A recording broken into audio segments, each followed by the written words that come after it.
To speak on Bill C-48, the North Coast partial oil tanker ban. That we have this in place is a credit to decades of work by North Coast people. I also want to acknowledge the work of my colleague, the Member of Parliament for Skeena-Bulkley Valley.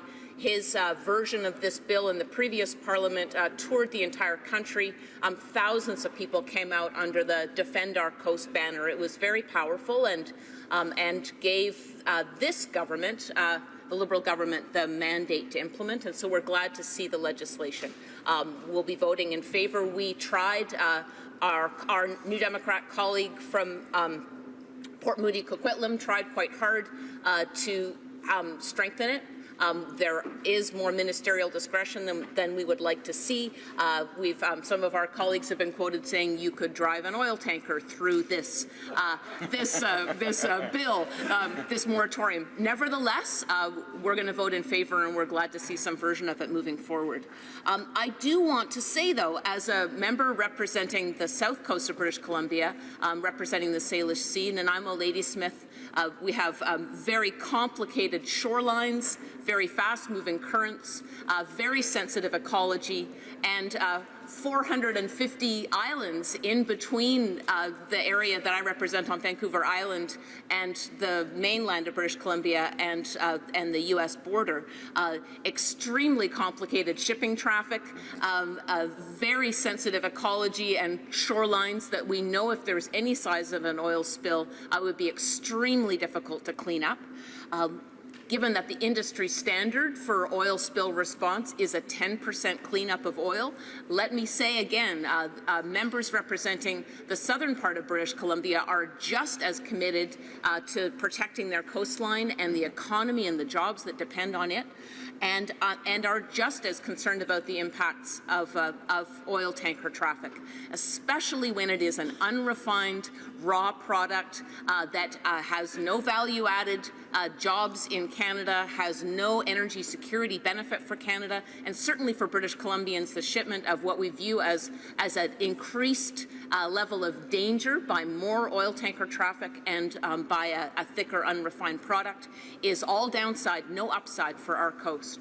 And so we ask the government, if you are willing to put in strong measures for the North Coast, why not for the South Coast?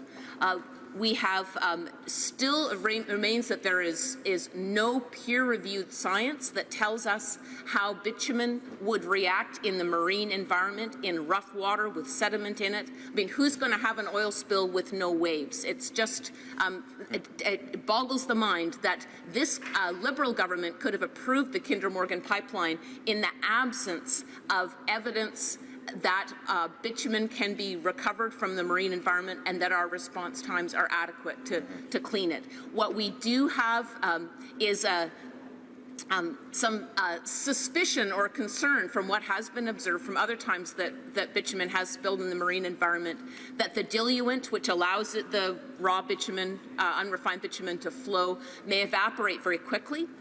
The evaporation in itself may pose dangers to first responders, and so it might be that even the regularly allowed response time has to be, the first responders have to keep away. Certainly if there was a bitumen spill in a heavily populated area like downtown Vancouver, 1 million people affected by a spill that would have toxic fumes, much more than a refined product. And we saw that in the Kalamazoo spill, which was in freshwater, but that was a huge occupational exposure. And then when the first responders have to stay away and can't get to the spill as quickly as they can, then that means that it has more time to evaporate off and then an increased risk to sink. And at that point, we've got, I've got folders full of science reports, Polaris, the Royal Society of Canada, and others who say the stickiness and the impact on marine wildlife, sea otters, all kinds of seabirds, let alone what would happen if you end up with bitumen coating the bottom of the seabed.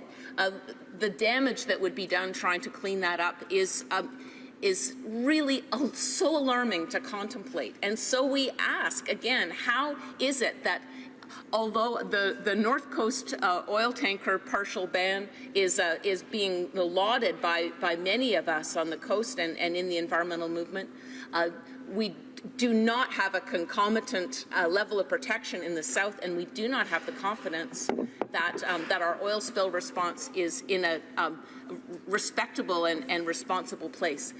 My understanding is that the response regulations have not been updated since 1995. It turns out I'm splitting my time with the member for Courtney Alberni. And I look forward to his speech. We're full of surprises today. That it's not been since 1995 that oil spill response regulations have been tightened. We had this government, the Liberal government, has had 2.5 years in order to make that change. They have not. In my region, it's my understanding that if there is an oil spill, the corporate entity responsible for the oil spill has 72 hours to get there. They're not in violation of the regulations unless they don't within 3 days have booms and an oil spill response plan enacted. How could that ever give any of us any confidence? Yeah. And if this government or if the previous government honestly really wanted to have pipelines approved and to have coastal people have any measure of confidence, then surely they would have upgraded and tightened those response times, as have Washington State repeatedly, as has Alaska. And I'll tell you, when I was chair of Islands Trust Council, what we heard from our fellow governments, both at the local, the regional, and the state level, they're extremely concerned about Canada's and British Columbia's poor level of preparedness for an oil spill. Because the oil does not recognize the international boundary, they're very concerned that given the fast-moving currents, that if we're shipping, first of all, a dangerous product for which there is not adequate response technology, but also if we don't have the response times in place, that oil will move very quickly to their side of the border.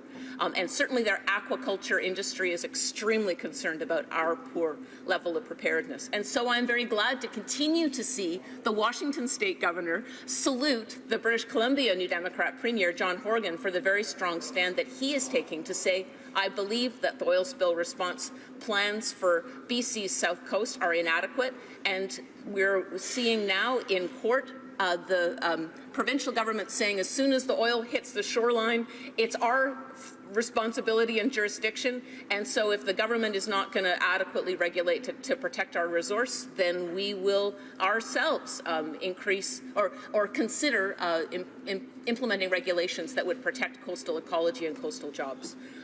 To my regret, I see that yesterday the federal Liberal government has agreed to intervene, has decided to intervene in that case to oppose it, to oppose my Premier's efforts to better protect the coast where the Liberal government has failed to.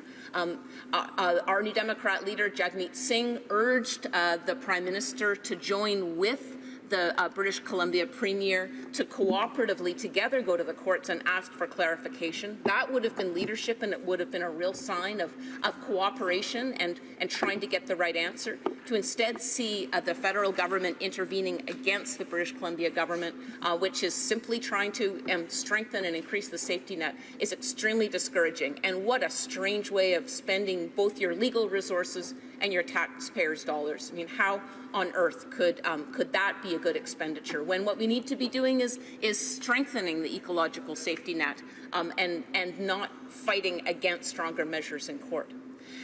Another piece that we, when I was the Islands Trust Council chair, we heard from our Washington State colleagues how important it was to have geographic response plans in place for oil spill prevention and preparedness. These are micro studies of a particular region that would be enacted in the event of an oil spill. And so whoever was the responsible spiller, this is likely to be a corporate entity, and they do a pretty good job of looking after their own business, they would know you have to boom this geographic response plans. We'd love to see them in place, and I'm pleased that the BC government is pushing for that. Thank you, Mr. Speaker, for the opportunity to speak in support.